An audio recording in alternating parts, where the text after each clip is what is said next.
ṣó mọ̀ pé èmi tẹ́ fẹ́ wá bá èmi dàbí ajẹgbodò ni èmi tẹ́ fẹ́ wá bá bọ̀ ajẹgbodò ní success lèmi nǹkan tó bá gbé wá ni máa gbé fún ẹ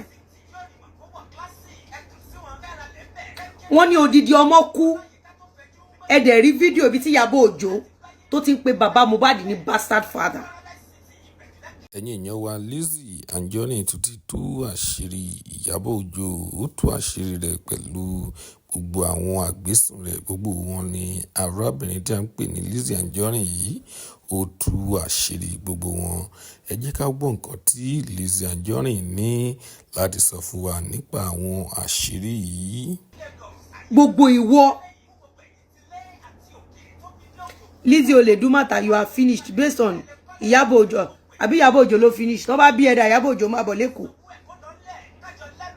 Ìyábọ̀ Òjó wọ́n ló finish o. Èmi tí mo wà nínú ṣọ́ọ̀bù mi ò mọ̀ ẹ́ tí mo ti pa lẹ́nu. Ìyábọ̀ Òjó èlò ló pa kó sì lọ. Kó rí burúkú lọ́jọ́. Kó rí burúkú lọ. Ó lọ sí olè. Olè. Ìyábọ̀ olè.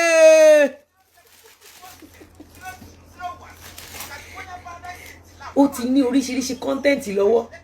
Ó ti ní bó ṣe máa push narrative. Lizzy has finished. Lizzy has finished. Ó dẹ̀ wà nínú shopping mall ẹ̀. Ó dẹ̀ ti finish. Àmọ́ wọ́n tó finish. Ó ta sèré. Ó ríta. Ó ta pepper soup ó ríta. Ó mọ̀ páṣírí tí mo tún sí ó dùn òun. Ṣẹ́rí kẹ́lẹ̀ bá mọ̀ pé tòótọ́ ni mo sọ. Ṣẹ́rí bóyá wá. Ó dùn.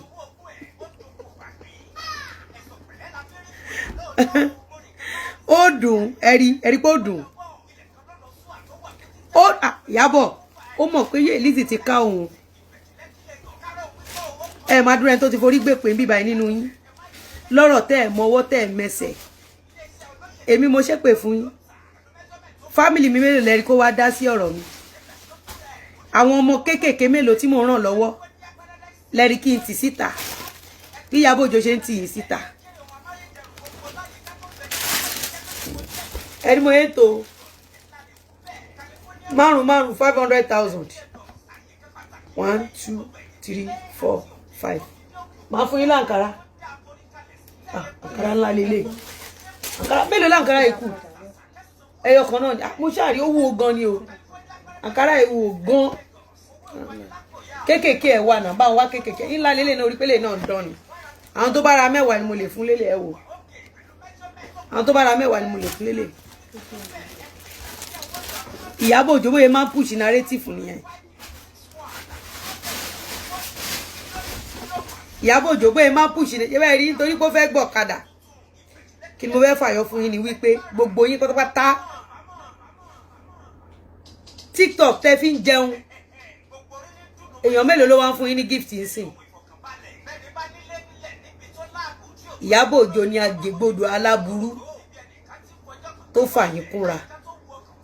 Ìyábọ̀ Òjó carefully planned you guys down for and you fell for it because ẹni aburú ni yín bí ti Ìyábọ̀ Òjó.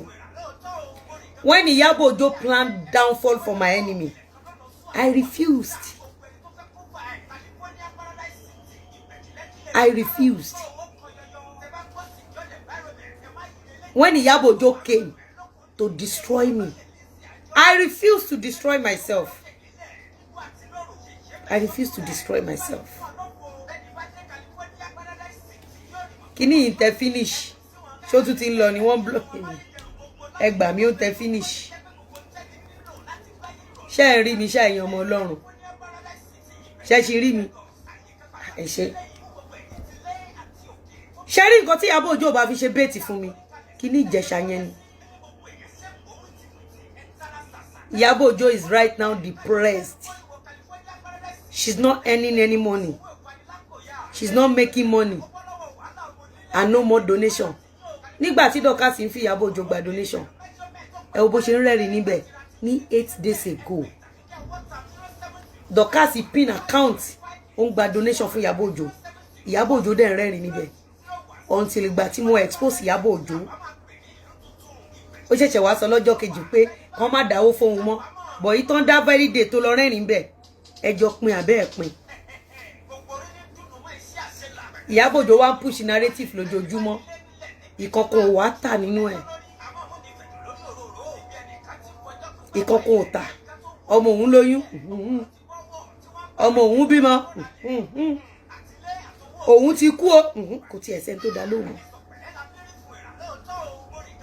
kò sẹ́ni tó dá lóhùn mọ́ because ẹ jẹ́ wo.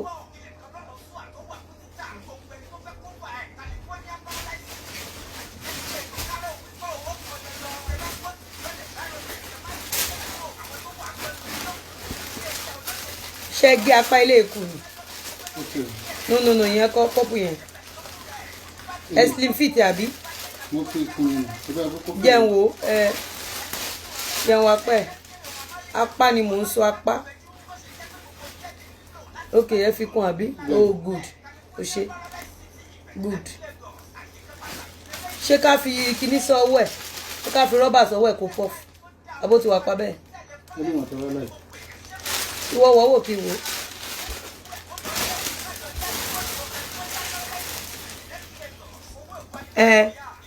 Every day she's in the club like olóṣè olódò ẹ tún ti bímọ ó ṣe baby shower ó lulẹ̀ ẹ mọ bí mo ṣe gbára mi lọ́wọ́ ẹ̀ ni èpè rabandẹ ni kí ni mò ń sọ fún ẹni pé tó bá ń create content wà careful kó ń ṣe Lizzy Anjorin nìkan ṣo ẹ wo lórí burúkú ọmọ tó pèrè ẹ ní MC kí ló pèrè ẹ náà ọmọ wèrè yẹn orí òun ti gbóná o orí òun ti aṣorí ọmọ Ìyábọ̀ Òjó ló gbóná ẹ fi rọ́bà sọ́rùn ọwọ́ ẹ fi rọ́bà sọ́rùn ọwọ́ ẹ.